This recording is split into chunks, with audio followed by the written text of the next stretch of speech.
When it comes to Mr. Pandaria, it's quite strange because up until this point, rares in the open world don't really mean a great deal. Of course, you've got those rares like the Time Lost Proto Drake, which you'll find in Storm Peaks, or even the Drake that's flying around in Deepholm, where you can get a mount. Now, getting mounts from rares has been a pretty standard thing, and of course, then you've got world bosses, or even like the smaller group world bosses that we got in Cataclysm, that drop phase 1 gear. But normally you can get by just fine and not even need to worry about farming rares because you might not be bothered about mounts, and of course you can get better gear from other sources. Well, in Mr. Pandaria, that all changes because there's lots of rares spread all over the zones in Pandaria. There's treasures that you can loot which are bind on account items that you'll be able to use on ults, so they're not heirlooms as in they don't scale with you, but they'll be like, let's say, a level 86 weapon that you'll always be able to use on your ults when they reach 86. So you've got those kind of treasures that you can just find in places all over Pandaria, but then you've also got the rare spawns that drop really unique items. Now in this video, I'm going to cover some of what I consider to be the most important ones. There's tons of rares that drop pets or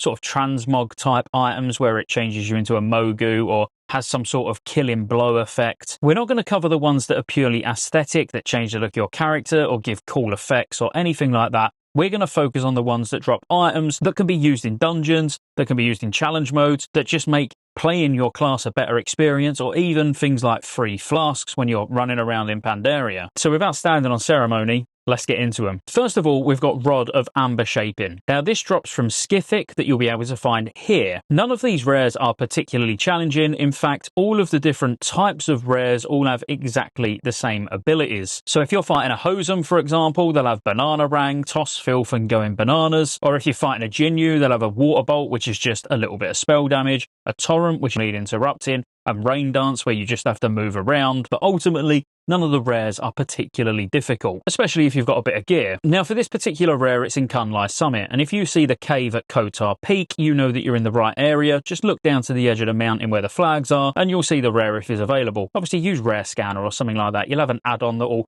alert you when there's a rare nearby anyway. Rod of Amber Shaping is absolutely amazing, and it can be used in challenge modes. What it is a hard CC. It's instant cast, it can be used in combat, it's got a 40-yard range, and it's literally like a polymorph, but it encases them in amber. Now, this can't be used in raids, but it can be used everywhere else in Pandaria or in dungeons or in challenge mode, so this is going to be a really good one to get, specifically for challenge modes, because if you've got 5 people with this, you can potentially CC a whole pack and walk past them. So trying to get your hands on this if you're a serious challenge mode runner will be really good. Next up, we got Nessos the Oracle. You'll find Nessos the Oracle right up north in Kunlai Summit on a tiny little island. Now this rare drops a really cool item. You've got to remember, most of these that we're talking about are not trinkets. I'm not talking about any of the trinkets because that's kind of pointless because you've got to use one of them instead of one of your actual DPS or healing trinkets or whatever. Instead, everything we're talking about is just an item that sits in your bag, or maybe even Blizzard make them toys like they are in retail, because we've got like the retail collections tab, and it drops hardened shell, and this can be used in battlegrounds, it can be used in the open world, but it does have a super short, like half a second cast time, so you can't actually drop from the air, for example, to dismount somebody else in the air. You have to be actually on the floor to use it, but you can dismount anybody on a flying mount and even take druids out of flight form. And obviously this does put the player in combat as well, but you can literally just launch this shell at people to take them off their mounts, whether it's ground or flying.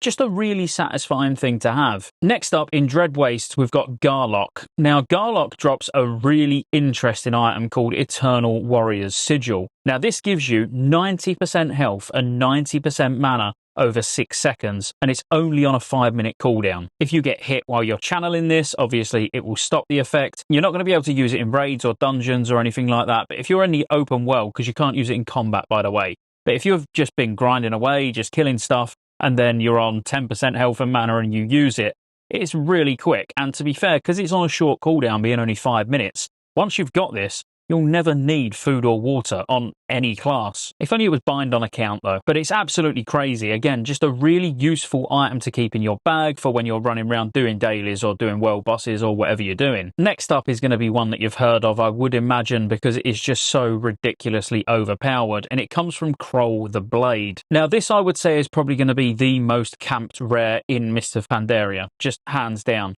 because of what it drops, being Elixir of Ancient Knowledge. Now, Elixir of Ancient Knowledge is account bound, so you can send it to your alts, obviously, because if you're farming this at level 90, there's going to be no need for it, because what it does is gives you 300% extra XP for 1 hour. Now, getting a few of these for when you're about to level an alt is absolutely mental. Now, it's worth mentioning the experience buff that you get does stack with rested XP and with your heirloom experience bonuses as well, but if you die, you lose it. It doesn't persist through death, so you've got to be very careful what you're doing. There's no minimum level to use it, but it doesn't work on players above level 84. Now, there's lots of ways that you can use this cleverly, and I'm sure you're already thinking about one of them, where you could stack a quest log full of quests up before you pop it, get 300% extra XP when you're handing them all in, get a really efficient route to do it. You can do 60 to 80 with one of these things so fast if you do it properly. And there's actually a really, really clever way that I saw, which I can take no credit for. I saw it in a Wowhead comment from like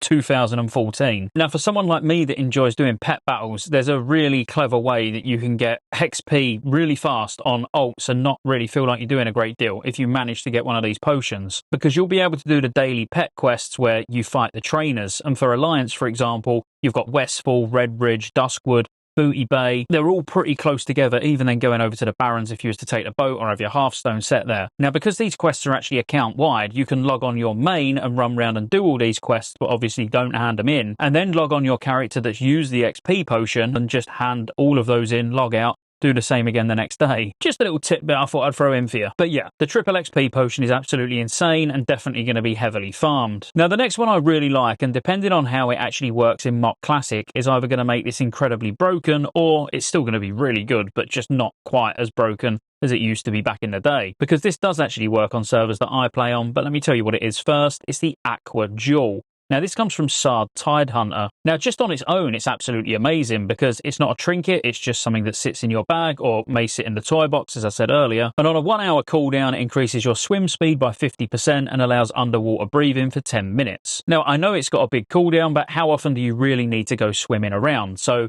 it's always probably going to be there when you actually need it.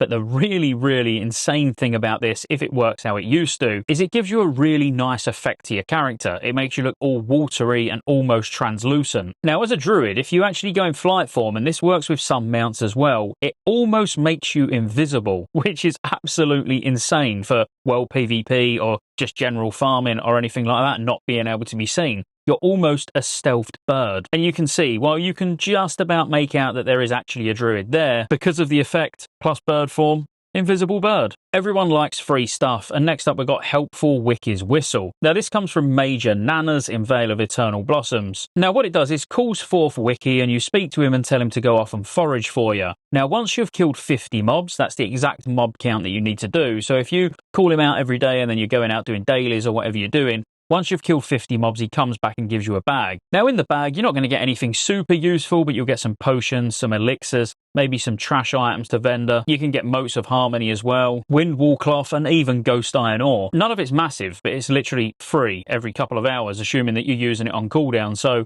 just a solid addition, just something else that you can use to just potentially get free Ghost Iron Ore to get free gems. So pretty good. A huge one that can be sold on the auction house as well, and reputation, if you don't know, is obviously very important in Mr. Pandaria, and that's from Scritch over in Cunlight, where you can get a Hosen Peace Pipe.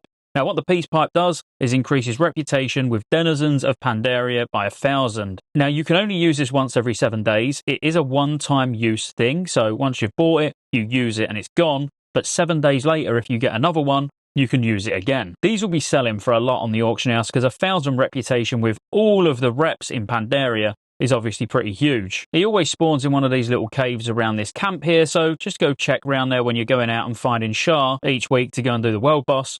Might get a bit of profit. Next up is absolutely massive for all tanks, and I genuinely think if you plan on tanking challenge modes, you should put the time in and go and get this because it does make a really big difference. And that's from Blackhoof in Valley of the Four Winds, where you can get Battle Horn. Now, it's quite crazy because the Battle Horn's only on a 2-minute cooldown, but it blasts a blaring horn, attracting enemies within 40 yards, and can be used in challenge modes. So there's certain places in challenge modes where you can walk into a room, round a corner, use your Battle Horn, everything comes running at you, you line of sight them, and everyone AoEs them down. This can actually really speed up certain pulls in challenge mode. So if you're a tank that's going to take challenge mode seriously, honestly, this is one of the items that you really want to farm. Because also, please note, it's no trinket, it's nothing like that. It literally just sits in your bag on a 2-minute cooldown. Absolutely massive item. Another really good one, especially for druids, is Salian Battle Banner, because I kid you not, this literally gives you a rogue's vanish every 10 minutes. Now, the Salian War Scout patrols along the river where Galleon is, so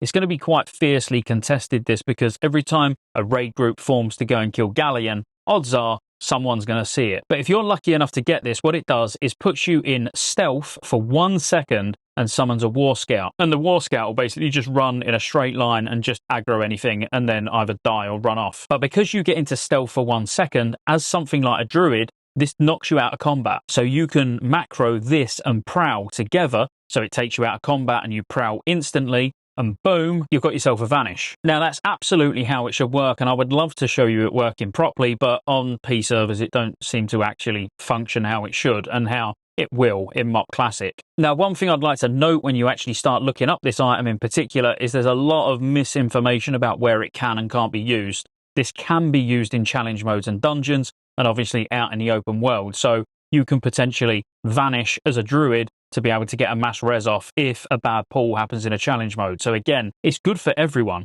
because you can use this as a sort of combat drop. If you was the last person alive and you use it, the mobs might reset. But as a druid, it's particularly good. Now, the last one that I want to talk about that's really relevant in Phase 1 for people that are not gatherers or crafters, because I do want to touch on a couple of others, comes from Sullockshaw in Valley of the Four Winds, and it drops Crystal of Insanity. Now, this increases all stats by 500 for 1 hour. Now, it's basically a lesser flask, but for some classes can be really good. And remember, it's free. It lasts an hour, but it doesn't persist through death. But if you're just doing random heroics or whatever and you don't want to use a proper flask, this is just absolutely amazing to use. Because the actual flask, if you're not aware, because you're just starting to get ready for Mr. Pandaria, they give 1,000 agility or 1,000 intellect or 1,000 strength, etc. Whereas this is going to give you 500 of everything. So you're going to get 500 stamina, which is going to be useful for everyone. Let's say you're a shadow priest, you're going to get 500 int and 500 spirit. The spirit's going to work as hit and you're going to get regen and all of that stuff. So this can actually be really, really strong and a good alternative to a flask. And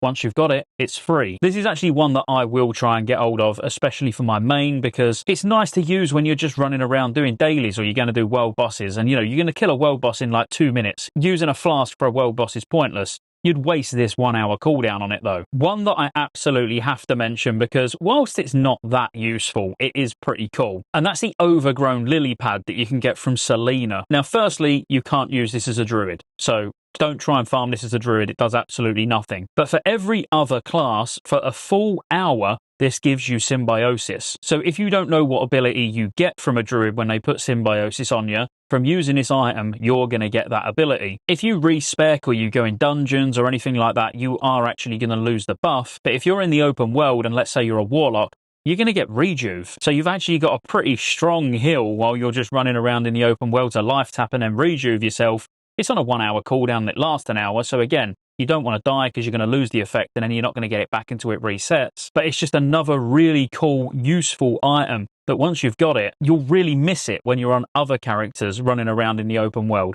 especially if you're lucky enough to get a really good ability from symbiosis from a druid. Now, again, I just want to reiterate this can't be used in battlegrounds, arenas, instances, challenge modes, absolutely anywhere. It only works in Pandaria itself, just in the open world. Now, I've mentioned the gathering related ones in another video, so I'm just going to fly through them. Firstly, Forager's Gloves from Corda Toros in Kunlai is absolutely amazing. It reduces the time it takes to herb and mine by 1.5 seconds, so you can just herb and mine faster. Absolutely amazing. Unless you're a herbalist and you're a Tauren, you've already got that bonus anyway, so these are going to do nothing for you. The Pandaria Mining Pick gives you a chance to be able to find gems when you're mining. When you're out mining, there's absolutely no way to find uncut gems unless you've got this mining pick. And then the Ancient Pandaria Fishing Charm that just gives you a chance to basically be able to find more fish when you're out fishing in pools. So it works a bit like how I normally explain it is an alchemy mastery, where you've got a chance when you're crafting a potion, let's say, to proc bonus potions. If you're using this fishing charm, you've got a chance to get extra fish. Probably a weird analogy, but it kind of does work. Now, there's one more that I want to throw in, and this ain't going to be available at the beginning, so don't get excited, don't go and try and farm it, because it's going to be completely irrelevant. But where the black market auction house is at the Veld Stair, when Brawlers Guild becomes available, the only way to get in Brawlers Guild is with a blood-soaked invitation. To get the blood-soaked invitation, you buy it from the black market auction house, or someone of the appropriate rank can invite you to Brawlers Guild. But it is quite a unique club. I will put a link in the description if you want to know more about Brawlers Guild. But you can find a rare outside called Willie Wilder, and he's gloating about how he won the auction for a blood-soaked invitation. Now, what he's actually doing is inviting himself to get killed here, because when you do kill him, it's a guaranteed blood-soaked invitation to the Brawlers Guild. So once that's available, if you ever see him, make sure you kill him. If you're not in the Brawlers Guild already, obviously. Otherwise, be nice and leave him there for someone else who does need a Brawlers Guild invite. And that's it. Now, there's loads of other rares out there that drop items that you might really like you can get one where when you get a killing blow, it's got a chance to turn them to stone rather than the normal killing animation, but that don't give you any player power, that don't give you any cool items that are useful in the open world, so I didn't want to cover those. And there's also some that drop pets. But again, you know, that's cool. You want to go and farm pets, go and have a look at the full rare list and see where you get those from. But these items are ones that are just super useful in both dungeons, the open world, cool little ways to turn bird form druids invisible, if that works. We'll see if that does work on live. It might not, because we do run on a different client now, so there's a possibility that it won't work. But anyway, if you enjoyed the video, be sure to like and subscribe. There's going to be loads of videos like this that you know, things that you're going to need to know or that are going to be beneficial to know. The important rares to kill is this video. The next part of this video is going to be the important treasures to go out and find and where they are and rough spawn timers and all that. But yeah, if you enjoyed the video, again, like and subscribe. Check Rested XP out in the pinned comment in the description, especially if you're coming back for Mr. Pandaria and you're currently leveling in Cataclysm, because it is the fastest way to level, hands down, and it goes to supporting the channel because it's an affiliate link, obviously. And I'll see you on the next one.